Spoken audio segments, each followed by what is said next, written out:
Welcome back to Loosening Up, the KA-EMDR Podcast. We are back again today with another episode, interviewing one of our lovely students.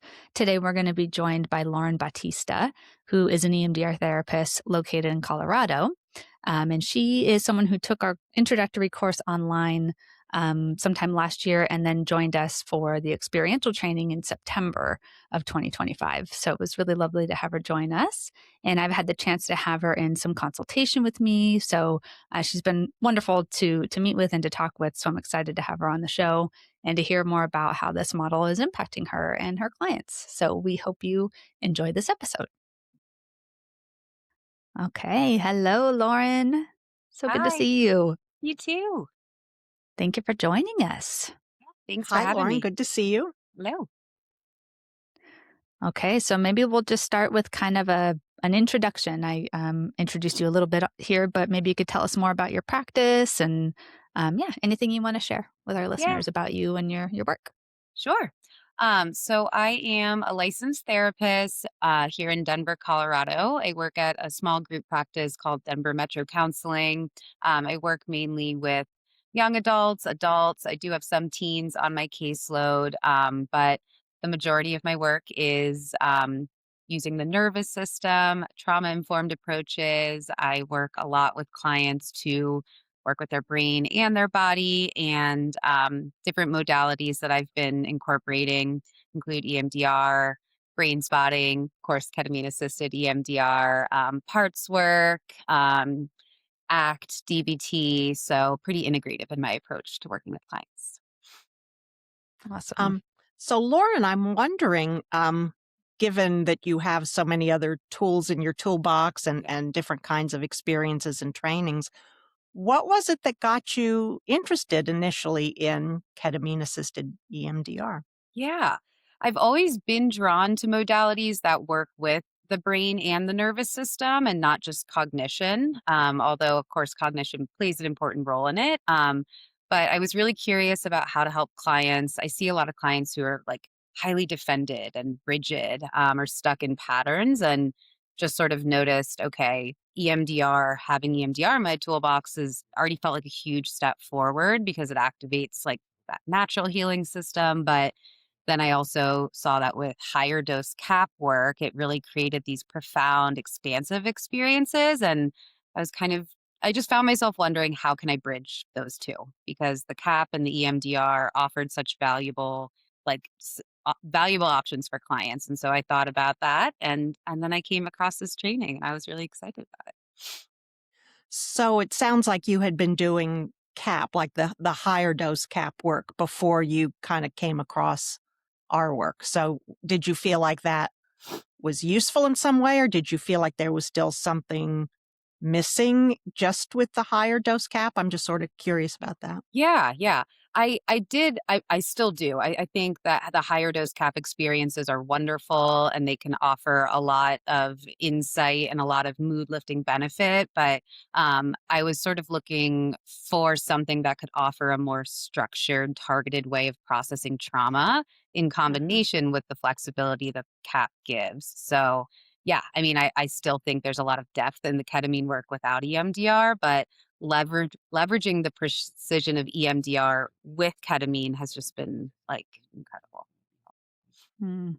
Yeah, it's good to hear you say that because I think that's what me and Michelle are really kind of interested in, right? Like, is that, like you said, kind of that precision and the targeted approach? Because particularly when you're treating trauma, right? I mean, in our experience, like ketamine alone doesn't seem to always just spontaneously help Oh yeah. resolve traumatic memory, right? So yeah, being able to kind of bring those two together seems to help a lot more in our experience. Yes.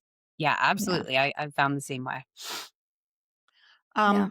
So I guess I'm curious to know maybe like, okay, how did you come across our training? Like what was that part like for you in terms of just the training experience and how it is that you found us and how you started this work? Yeah. I was talking to some colleagues about like does anyone ever use just a low dose of ketamine and then did some parts work or do some talk therapy with clients? And no one that I talked to seemed to have done that.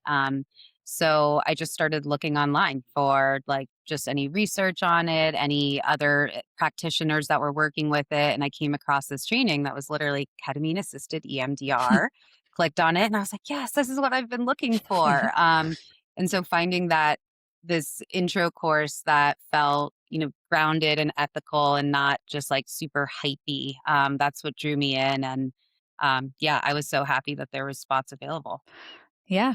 I mean, we were kind of surprised too that there wasn't that much out there. I mean, there Yeah. were some people talking about it, but like when Michelle and I met, which was almost 2 years ago now, summer of 2024, I guess, there just really wasn't that much out there, Yep. So we were like, okay, there's an opportunity here to make this clear. Yeah. Right, because the people that were kind of talking about it had some good ideas, but it just didn't feel super clear to us. So that was sort of our mission, was to like produce something that was, first of all, rooted in research and theory and all that, but that brought some clarity to the process. Because I think people that I was talking with back then, a couple years ago, were kind of like, I know this goes together, but I don't quite know how Or Mhm. why. Yeah. or why. Yeah, exactly. So yay. Yeah. So glad you found us. I had found a training that was sort of like just a one-time video talking a lot about how to use EMDR after a higher dose ketamine session, which I thought was really interesting. But again, my curiosity kept coming back to, but like, how could we do them together? So yes, this training Mm. felt unique and very needed. Awesome. So I know that for a lot of our students, uh, the moment where it just sort of clicked for them was during the experiential training. And so I'm wondering whether that was your experience or whether you had started to put ketamine and EMDR together in your practice before you did the experiential training with us. Yeah. I find that experiential trainings for me just generally is what I need to really like have that aha moment, and this was no different. I left with like an embodied understanding and not just an intellectual understanding.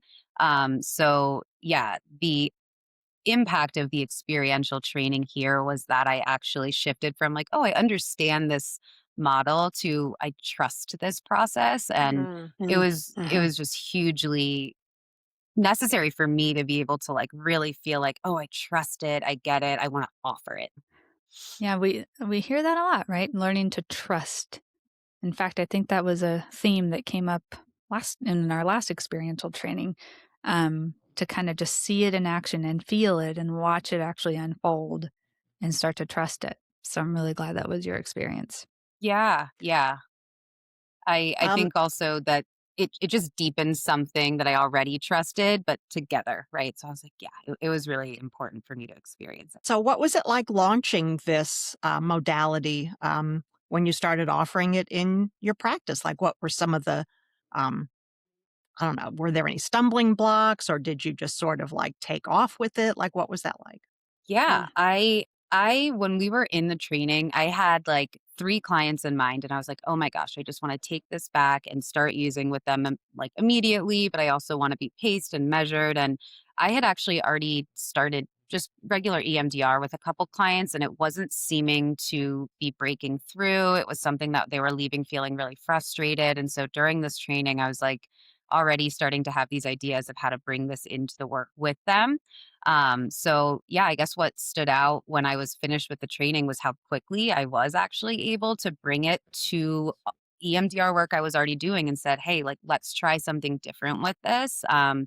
I found that these clients that I had been working for months and months with on just like resourcing and just getting into the assessment phase of EMDR, they were accessing material faster. They were, you know, window of tolerance was actually something that they could understand. There was less shutting down and panicking. But Mm. yeah, I was surprised at how easy it was to bring from the training into practice. And I think a lot of it too was just that clients were seeing that EMDR could be really helpful, but were feeling so frustrated that they couldn't get there. So they were willing to take a risk with me. And that did feel Mm. a little scary at first, but gosh, even the first session I did with a client, I was like, yes, like he is accessing something that I've never seen from him before. And he left feeling just so much lighter. So yeah, Mm, it was a really cool experience, even just that first session. That's so cool. Yeah, Mhm. and I think that is kind of the way to do it, like, to launch this with the people that you are already working with. You have that rapport. You've done Mhm. some processing with them, so you kind of know what that looks like. They trust you.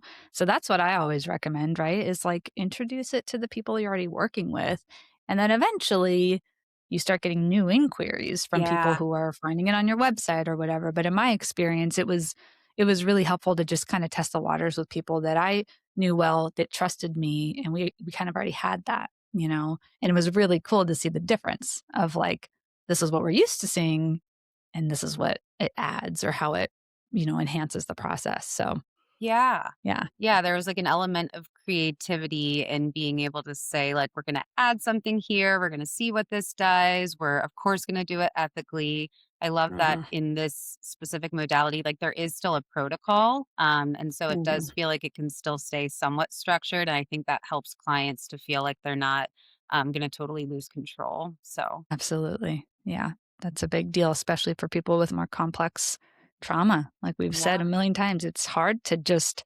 okay, I surrender. I'll let go. Right. Like it, Mhm. it is nice to have structure and predictability and some guardrails.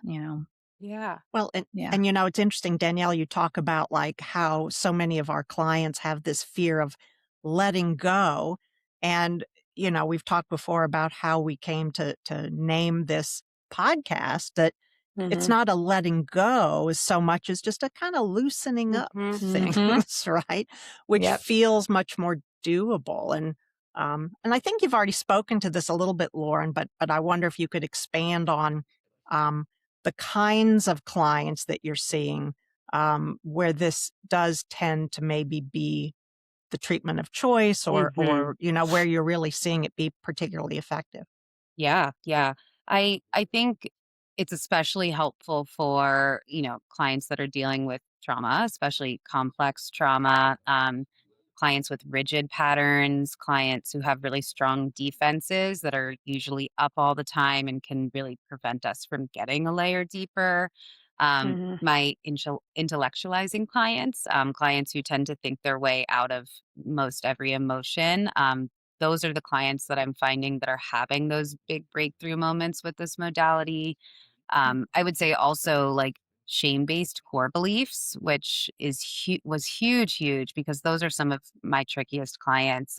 But yeah, I would say most of like the more rigid clients have had success with this modality. And it does work best when these clients have some stability and some ability to tolerate emotion, of course. But, it's Mhm. not just something that we just throw out there. Yeah. Yeah. But my clients that have been thinking their way through life for such a long time are really experiencing some shifts from this. Mm, yeah.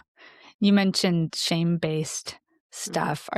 Are you finding what Michelle and I tend to find, which is like a lot of increased self-compassion and being able, particularly like kind of being able to be with younger version of themselves with a lot more compassion, which is something I think we're always trying to facilitate and enhance. But have you found that the medicine facilitates that process quite a bit? Quite a bit. Yeah.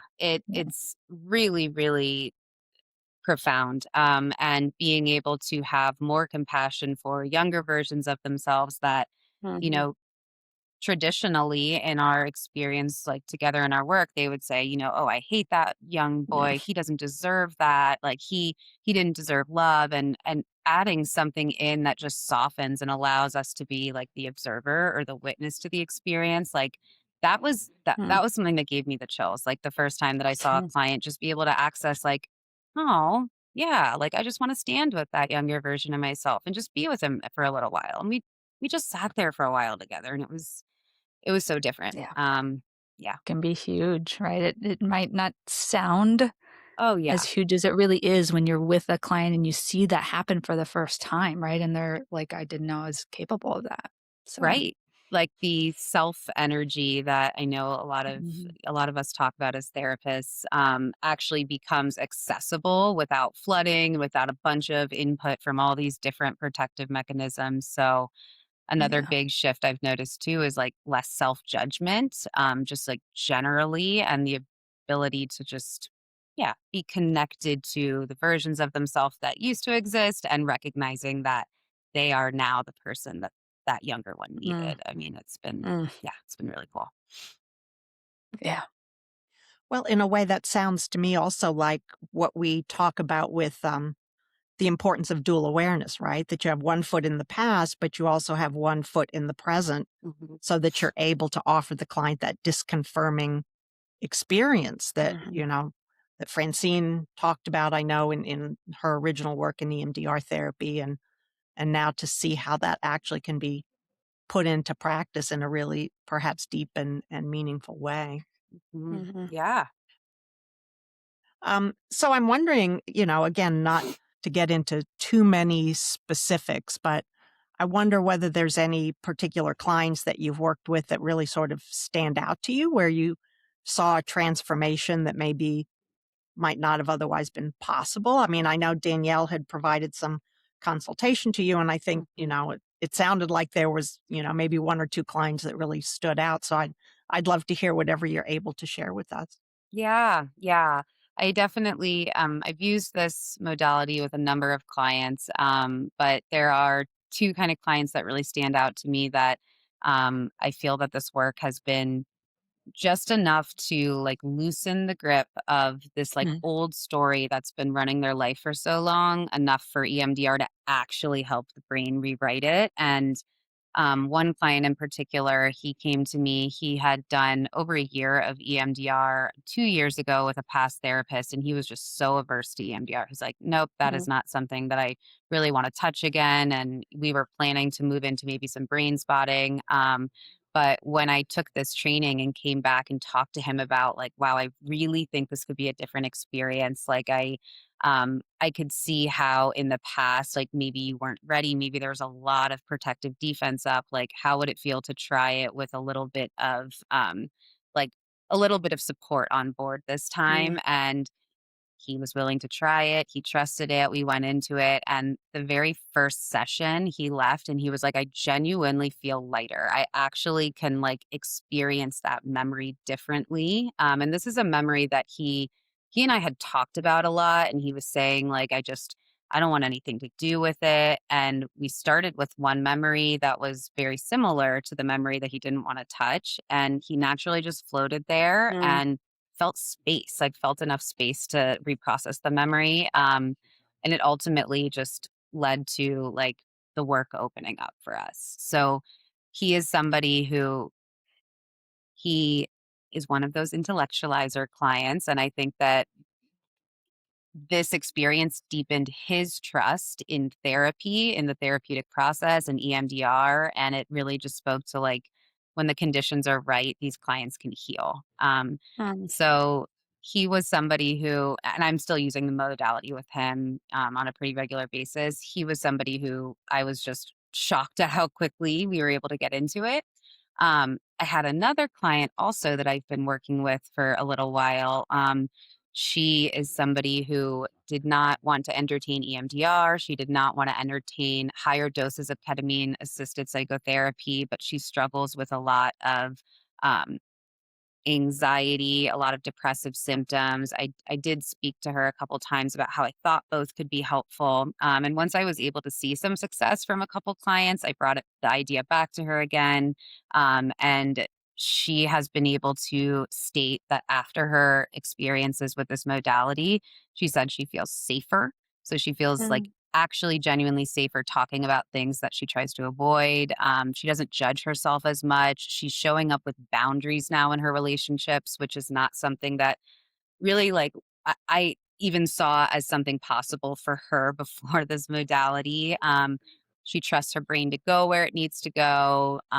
She feels lighter. She feels compassion towards herself. It's just been, I don't know, like I've worked with these clients for such a long time and I have hope for them and I hold it for them and now they're able to hold it for themselves. mm. And yeah, it's been incredibly helpful. Wow. That's really cool to hear. Like I was saying earlier, I think it's really cool to do this with people that you have been working with for a Mhm. while. Not that you can't introduce this relatively early on with people, but I get what you mean by that. Where it's like we've been working so hard, working so just hitting these roadblocks.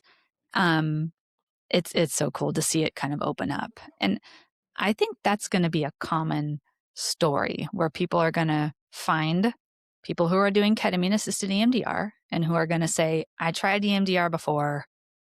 It didn't go very well, Yeah. for whatever reason. But, I hear that it can be so helpful. So maybe I'm willing to try this. I think we're going to get a lot of those types of clients because as wonderful as EMDR is, for certain clients, it's really, really hard. Yeah. And there can be a lot of blocks and they can It get could really take a stuck. really long time too, which some people have that time. And something else that this modality offers is just like a way to, in some ways, expedite the process and just say, Mm, like, we've been working on this for a long time. How would it feel to see if we could add this? And it does. mhm. Like it's moved us through things that we've been taking, months and months to try to get to. Like we've moved through targets in just a few sessions.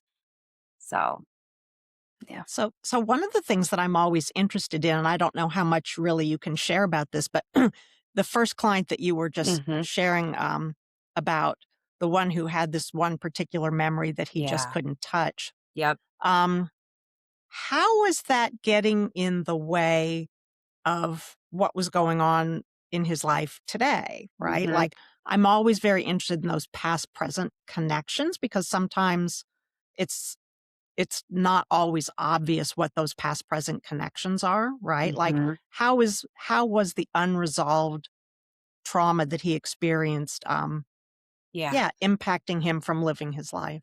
Yeah. It was a very young version of himself. So this was like a memory from when he was 4 or 5 years old, and he has a daughter. And he was so confused about how readily able he was able to give her love and give her affection and give her appreciation and like give her all these things that he never had for himself. But Mm, he absolutely would say that he hated himself to his core. He was like, I just don't understand. I can offer this to this little beautiful human that I created. But like when you ask me like to have some compassion for myself, like I just hate him. And mm, when he and I would talk a lot about things that were interfering with his present day, it was that he just didn't think he was worthy of other people's love. He thought that he had to work so hard. He had to always be doing, doing, doing. But when we would bring it back to his daughter, he was like, well, no, I never want her to feel that way. And mhm, so he was able to sort of know, like, understand that, like, yeah, this younger version of me, like, probably deserved the same stuff that my daughter today does. But, like, I don't know. He just feels so bad. He just feels so shameful. Obviously, he did something wrong. And so it was just this like constant battle. And it was showing up in his life in ways where he was pushing people away in relationships. He was overworking and showing up for everybody else, giving them everything and never asking for anything in return. So this concept of like, I'm not worthy and I've never been worthy, like mm. that was really driving the car for a lot of his relational templates in the present day. Yeah. And did it feel like once he kind of could go back and try Mhm. to repair and heal some of that with little him, Oh my that gosh, it it was actually cool. shifted something in the present? Yeah, yeah.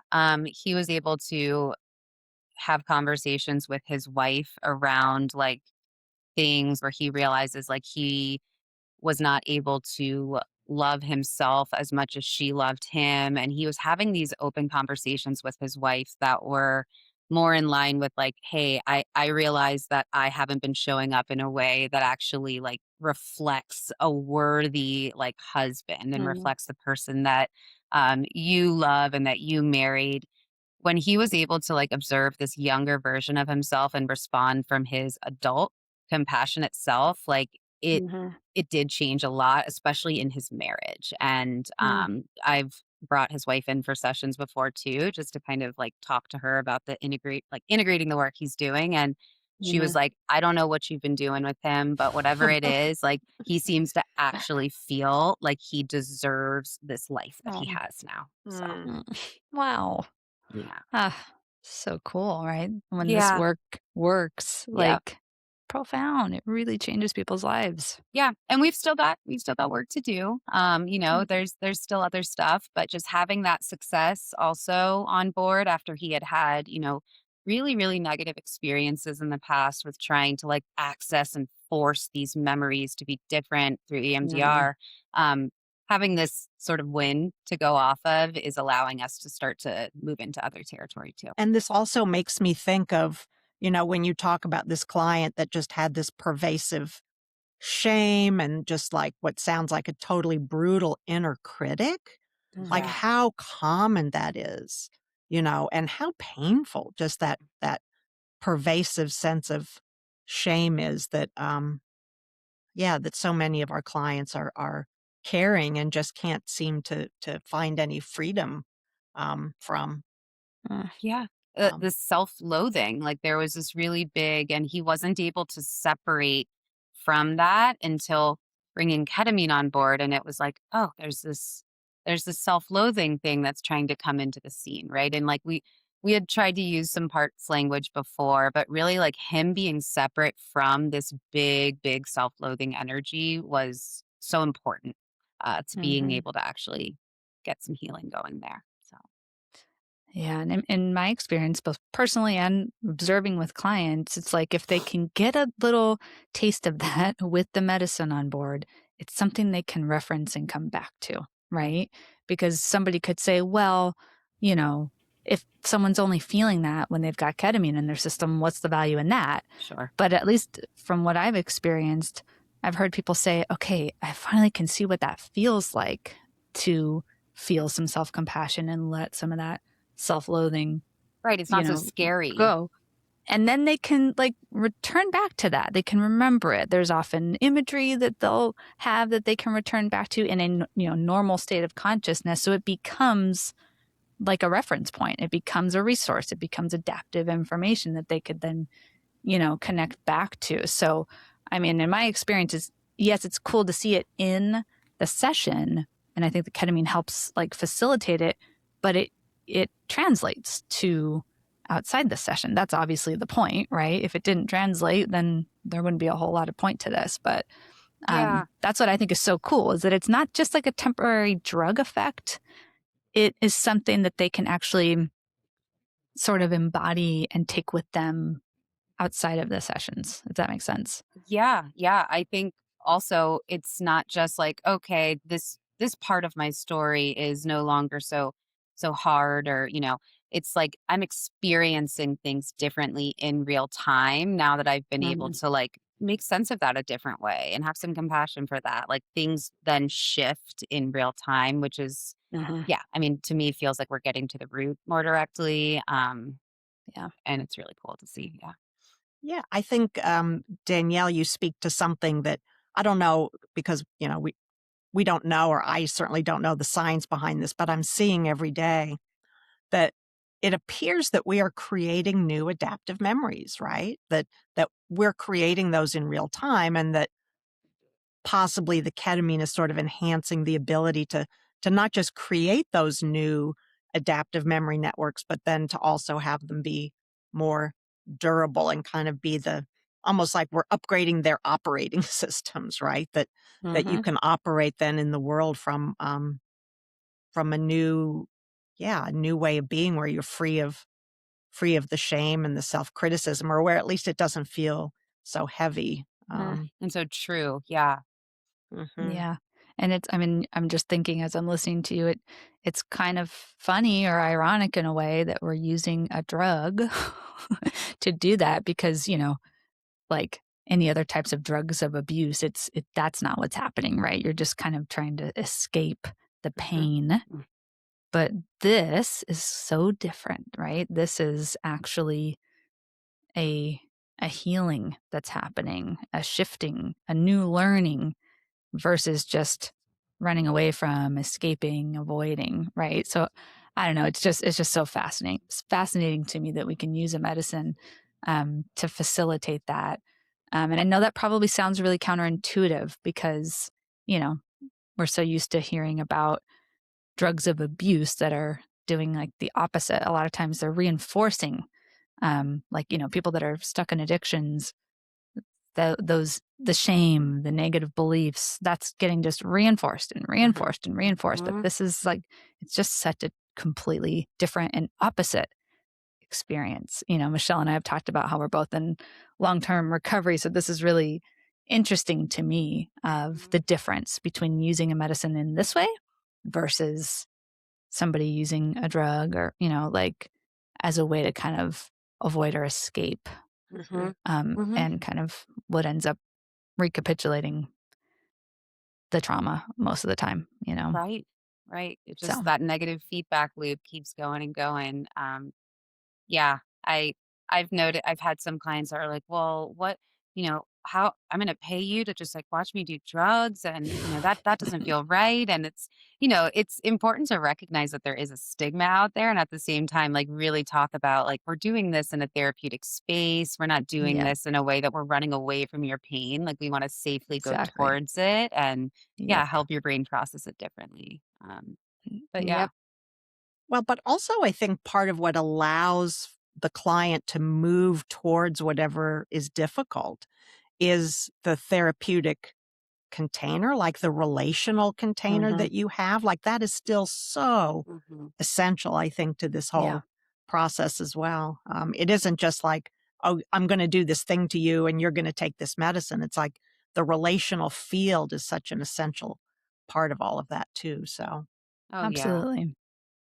And it seems to enhance that, right? Like it seems to actually kind of strengthen that. But yeah, I agree. This is as cool as EMDR is and as cool as ketamine is, like the therapist, even though we're not doing, it's more about the way we're being, not doing something, Yeah. but just that presence, like Michelle's talking about, that attuned, compassionate presence is vital, right? Like I don't think this would go the way it tends to go without that. So I'm really glad you brought that up because it's super key.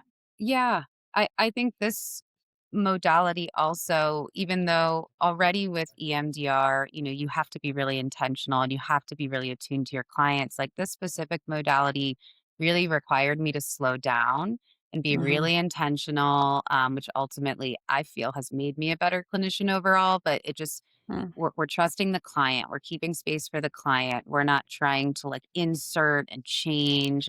It's a slow, it's a steady, and it's a safe space. And the relationship is important for that. But yeah, this modality has really allowed me to just like, okay, be slow, be slow with clients. Yeah.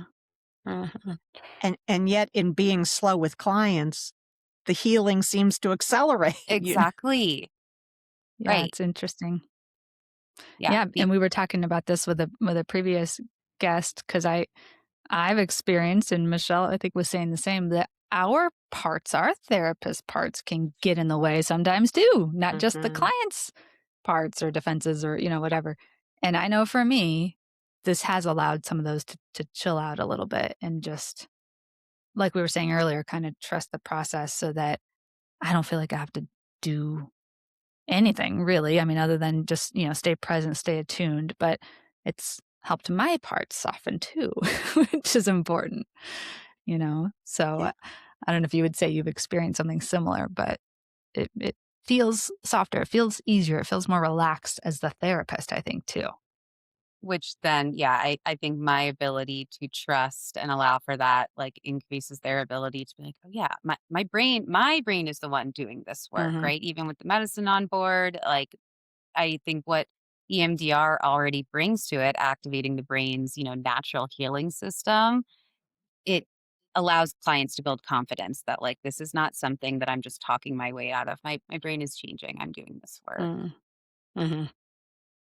Yeah. Well, and to sort of piggyback a little bit on what you were saying, Danielle, I know now after a couple years of developing this with you and now starting to really do that work like as pretty much everything I do on a typical day. Like after doing 3, 4, even 5 ketamine assisted EMDR sessions a day, at the end of the day, I'm not exhausted. I feel great, Mhm. because I'm not working as hard, or I don't know. There's just something about, like, from the therapist perspective, where the work tends to be more joyful or more easeful as well, Mhm. in a way that's sort of hard to describe maybe.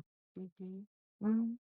Yeah, because when you actually see things changing, it feels a lot better than feeling like you're getting stuck all day, Yeah. So, I think I've noticed greater ability to sit with intensity without feeling the need to fix. I don't Hmm. know if that was intended in the training, but it really has deepened that skill set for me. And Mm. um, yeah, it deepened my trust that the client system also knows how to heal when the conditions are right. yeah. Well, you know how they say in IFS, like self energy is contagious, right? So Yeah. I think if we're picking up on more self energy in the client, like there's just this, I don't know, this energetic field or something that happens that's just, um, I think allows everybody to just kind of relax a little bit and trust more. Mhm. Mhm. Yeah, really helpful. Well, I wonder, in just closing, whether there's anything that we haven't talked about that you feel might be important to convey to our listeners, or some other reflection that you'd like to add? Well, I guess if anyone listening is thinking about wanting to explore this modality or learn more about it or take the training even, I would say if you already trust EMDR, then this isn't about like changing what you do, but expanding like what's possible for certain clients. I think I would also, yeah, I think it's really important to get trained to know how to do this in a way like the protocol that you guys have laid out. It really, really is different than just throwing things at a wall. If anyone is unsure, I would say taking the training has been absolutely game changing, and I couldn't Mm. recommend it more. Oh, thank you, Lauren. Yeah, That's thank you, Yeah. awesome. Lauren. Yeah. Um, okay, so where can people find you? Whether it's clients that, might want to seek your services or other therapists that might want to chat with you about your practice. What's the Yeah. best way for people to reach you? Yeah. So, our website, denvermetrocounseling.com, all of our information is on there. I respond to emails, I respond to any of the inquiries that are put onto that website. So, definitely the best way to reach me. I have also more recently dove into the world of Instagram. So I've got an Instagram. Our practice has an Instagram. So I would definitely encourage people to reach out. If you're in Colorado, come in person or virtual, we offer as well. But yeah, visit Awesome. our website. Very cool. Well, thank you, Lauren, for coming. It's Yeah. so good to hear about your experience and how you're just rolling this out. Because I mean, that Yeah. is the whole point of us doing this, right? It's not for people to just take the training and go, "Oh, that's interesting," but to Oh, yeah. actually implement it, right? Because, like I think you were kind of speaking to earlier, this is doable. Like it's a totally Uh-huh. doable thing to put into practice, right? So it's always so exciting for me when I hear that not only do people take the steps to take the training, which is lovely, but they're Hmm. actually putting it into practice and, seeing great results. So I'm so happy for you. Yeah. Thank you guys so much for having me. I really appreciate that. Yeah. All Thank right. you for agreeing to come and talk to us today. Yeah. Of Yeah. Well, course. keep in touch. I'm sure we'll see you again soon. Yes. That sounds All right, great. Lauren. Thanks so much. Yeah. Bye Bye. bye.